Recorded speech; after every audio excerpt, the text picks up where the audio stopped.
What is the fate of the smart and the talented? The corporate world finds smart, talented people and promotes them into management. But many of these leaders never look beyond their own capability to see the full genius on their team. Have you ever worked around someone who made you feel smarter and more capable? We call these leaders multipliers.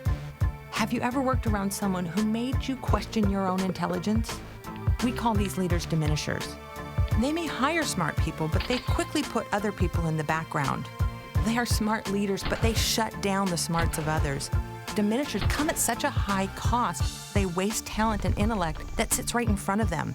Organizations can't afford diminishers.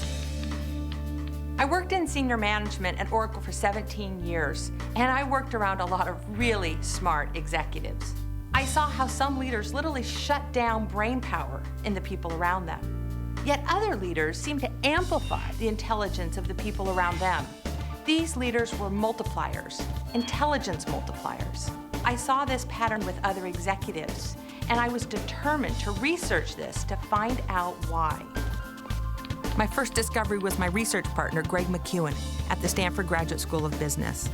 Together, we studied 150 leaders in 35 companies over 4 continents in pursuit of one really big question. Why do some leaders drain intelligence while others amplify it? So what did we find? We found that diminishers and multipliers did many things alike, but a small number of things differently, 5 in particular. Multipliers act as talent magnets, liberators, challengers, debate makers, and investors. Multipliers get so much brain power from their people that the workforce is essentially doubled for free. Multipliers come from all walks of life, from corporate boardrooms to our school's classrooms. They are leaders like Lutz Ziob, Bill Campbell, Wangari Maathai, and many more. These people are real, and the way they lead can be learned and it can be developed. What would happen in your organization if you operated more like a multiplier? Imagine what is possible with access to all the intelligence that sits in your organization.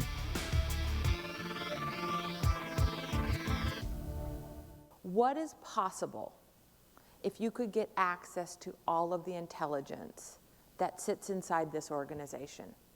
All of the intelligence out in your staff. What problems could you solve?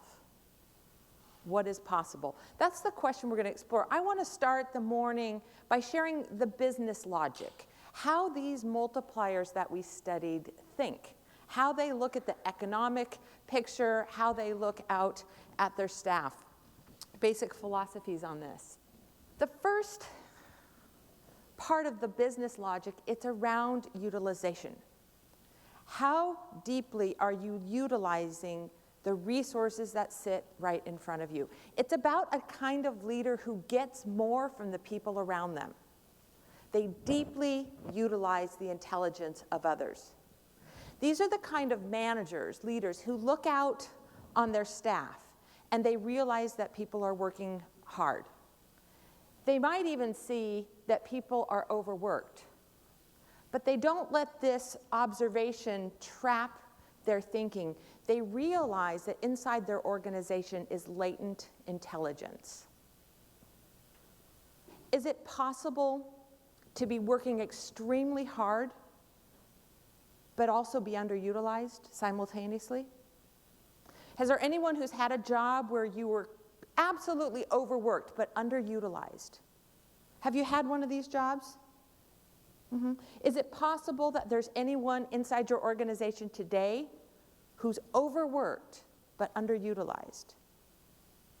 See, I think this is one of the dirty little secrets of corporate America, is that many of us are crazy busy, glued to our BlackBerries, constantly on email, working lots of hours, working extremely hard, crazy busy. But secretly, we're bored. Most of us come into work every day knowing that we have more intellect, more knowledge, more skill, more capability than our current jobs demand. And maybe even than our current management allows. can you be overworked and underutilized? So it's about a logic of utilizing the people around you. And the reason why these leaders get so much more from the people around them, it's actually a very simple reason. You can sort of skip the book. In some ways you could tune out this morning. They get more from other people. Why? Because they ask for more. They see this intelligence and they want access to it. It's also a logic that's based in the value of access. How many brains are you getting access to?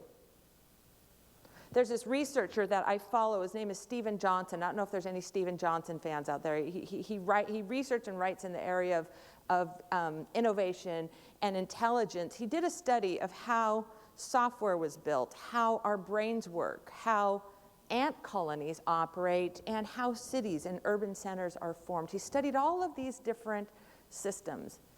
And at the end of his research, he came to a single observation, that the organizations that inevitably win in the marketplace are those that can access the greatest number of brains.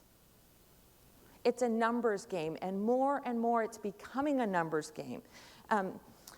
As I was doing this research, it was reminding me of a conversation I had very recently with one of my best friends. He's a cardiologist at Stanford, and he's a top cardiologist at Stanford. I'm asking him, it's Dr. Bruce Benedict, I'm asking Bruce, how's work going? And I'm finding as I'm asking this, because I see him, every couple days, he's like, not very well, not very well. I'm finding like, Bruce, what's going on? He goes, I've got this really, really difficult case right now.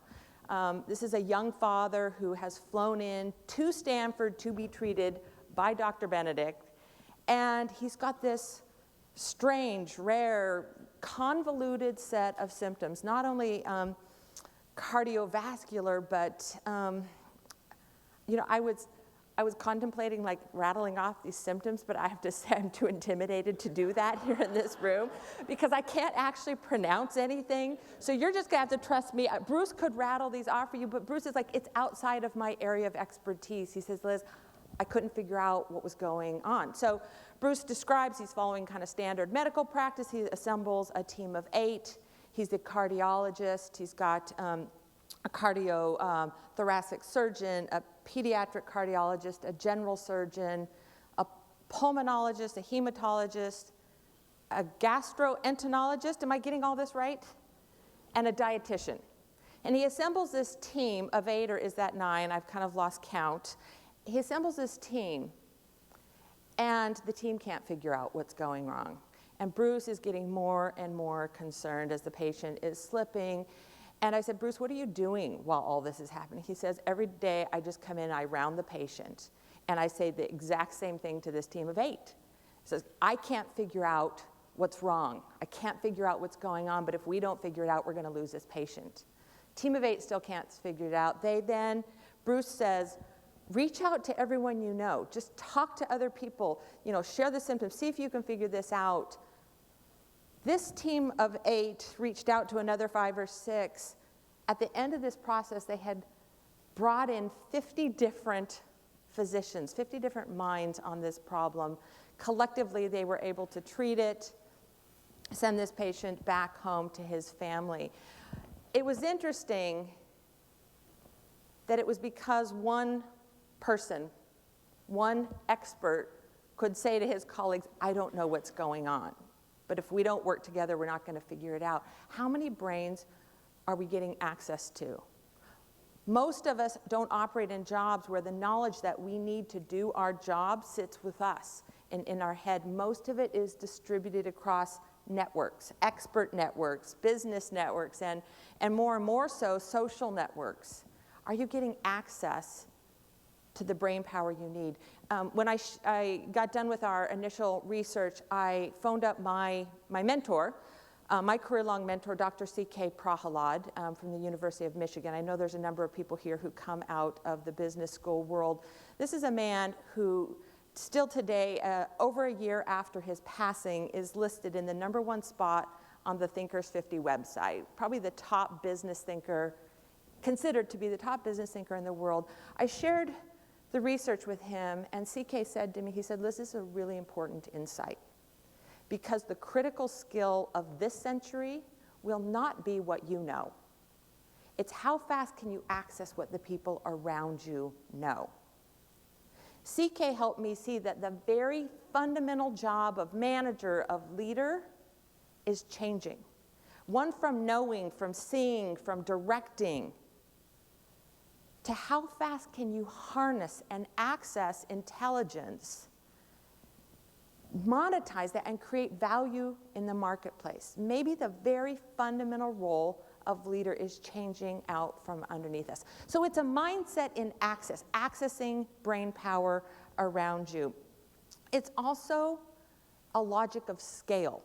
How do we grow and fuel our business with the resources that we already have in front of us? Now, it's not a challenge to ask everyone in this room who the guy on the right is. How about the guy on the left? I heard it. Tim Cook. Tim Cook. Now, 4 weeks ago, my guess is a very small number of people would even know that name. That name has been all over the press lately. This is Tim Cook. This is Tim Cook, who is now the CEO of Apple. He's the former acting CEO, and prior to that, he is the former COO of Apple. Tim is probably what I would consider one of the finest executives on the planet. It's fabulous that the rest of the world is getting to meet Tim Cook. I've had the good fortune of doing work for Apple, but particularly working for Tim Cook, and have had this opportunity to coach about half of the executives that report to Tim. So I know a lot about how Tim thinks, how he sees the business, how he understands the economics of his business. Let me take you back sort of 2 years ago, 2, maybe 3 years ago at Apple. Tim is the COO. He runs the Mac division, so all the R&D for all the Mac family of products. He runs the supply chain, so every aspect of the supply chain to get every Apple product built and out into the marketplace. And he runs all of sales. Does anyone keep track of Apple's revenue number today, right now? Any guesses on Apple's revenue number? This year, they're going to end their fiscal year this month, and they're going to come in just under $100 billion in revenue. But let me take you back 2 years ago. 2 years ago, I was working with Tim and his team. They're like a little company. They're a mere $40 billion. And Tim is holding his annual fiscal planning meeting. And this is the year in software companies like Apple where this is the meeting where you get your number. So he's got all of his sales executives around the table. He opens up the meeting and says the imperative for this fiscal year is growth. Okay, that's not a surprise to anyone who works at Apple. He says, and you know, they're about $40 billion. This year they're going to add about $10 billion onto their revenue line. And Tim says, this year though, I think we can achieve that growth, that $10 billion, without adding any additional headcount in our sales organization. Well, he's got a team of sales executives around the table, and they're now in shock. They're reeling from this. And what do you think these sales executives are thinking about Tim Cook, their CEO, who's an ops guy? He's an engineer. He comes out of the manufacturing, the ops side of the business. What do you think they're thinking?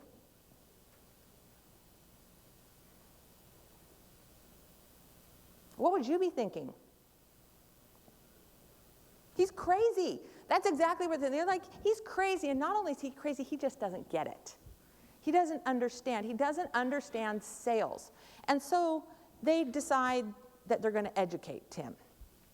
And so they say, Tim, you know, everyone knows in sales that there's this kind of proven model. And, you know, it's an Excel spreadsheet. And one side of the sheet, you put in your revenue number, and then the great big models that calculates, it's going to tell you how many salespeople you need, how many sales engineers and contract specialists and administrative staff and ratios. He said, Tim, that's kind of how sales works. And he said, Tim, I will commit to you that number, but let's follow a proven linear model for growth. What do you think Tim did? What would you do? You just got a commitment from your sales team. Well, he declined it, of course. He said, no, This sales executive and Tim continued this conversation for months, never able to bridge their logic. The sales exec opted to leave Apple. Tim and the rest of the team went on to put another $10 billion of revenue on their top line, not by throwing more bodies at the problem and hiring people, but by deeply utilizing the intelligence that already sat inside their organization. The reason why they couldn't bridge their logic is we've got the sales manager, sales exec, stuck in what I call the logic of addition. More revenue requires more expense. More output, more input. More patients, more staff. It's linear. It's logical. Tim is thinking the logic of multiplication. How do I get more with the resources that I already have in front of you?